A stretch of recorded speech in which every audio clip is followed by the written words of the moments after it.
மத்தேயு 6:31. ஆகையால் எண்ணத்தை உண்போம், எண்ணத்தை குடிப்போம், எண்ணத்தை உடுத்துவோம் என்று கவலைப்படாதிருங்கள் என்று கர்த்தர் சொல்கிறார்.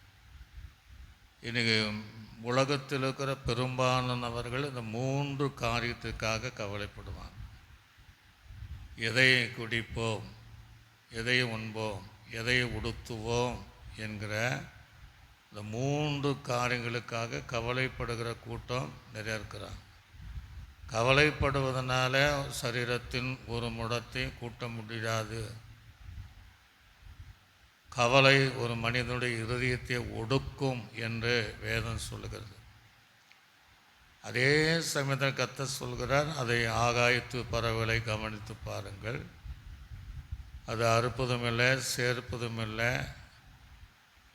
காட்டு புஷ்பங்களை கவனித்து பாருங்கள், சாலமோன் உடுத்திராத காலை முளைத்து மாலையில் காய்ந்து போகிற அந்த புல்லுக்கு தேவன் இவ்வளோ விசேஷித்த காரியங்கள் செய்வார்கள் என்றால், உங்களுக்கு தேவையானதவர் பரமபிதாவானவர் நிச்சயமாக எல்லாம் தருவார்.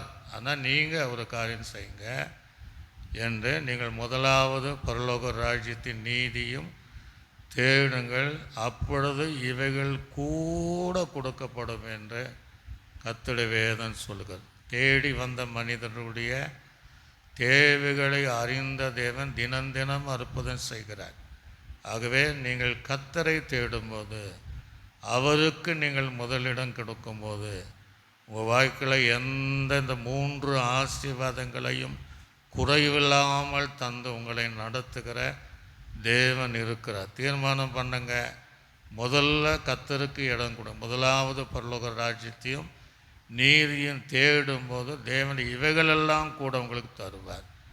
சிங்கக்குட்டிகள் பட்டினி கிடந்தாலும் கர்த்தருக்கு பிள்ளைகள் ஒரு நன்மை குறைவுபடாது என்று வேதம் சொல்லுகிறது. நானும் கர்த்தருடைய வீட்டில் நீடித்த நாட்களாக இருப்பேன், நன்மை கிருபை என்னை தொடரும், ஆலையின் பிரகாரங்களில் அவர்கள் செழித்திருப்பார்கள், உச்சித கோதுமையினால் கண்மலினால் திருப்தி ஆக்குவேன் என்கிற வாக்கின்படி உங்கள் வாழ்க்கையில் செய்வதாக. நல்ல ஆண்டவரே, இந்த வார்த்தையின்படி இந்த 3 வித ஆசீர்வாதம் கவலைப்படுகிறது இன்று முதல்.